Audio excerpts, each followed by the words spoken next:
alagaan ka niya.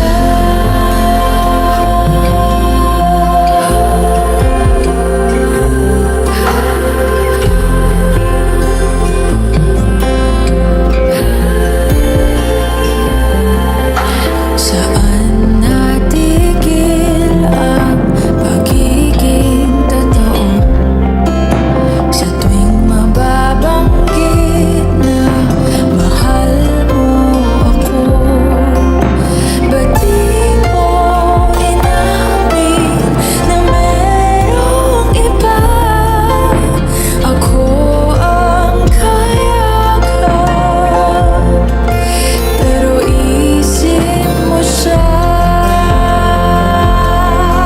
At kung masaya ka sa piling niya, hindi ko na pipilit pa.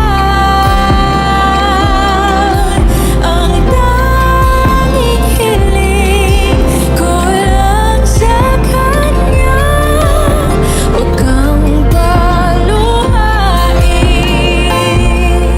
at alagaan ka niya.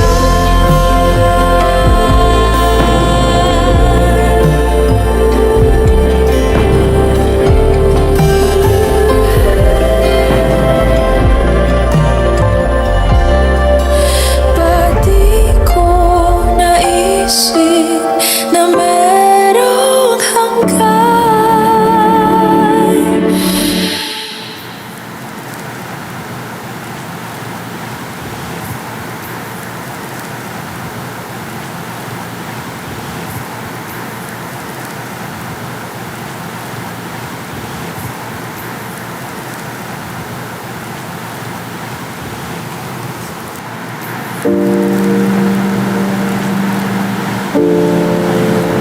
I'm sorry.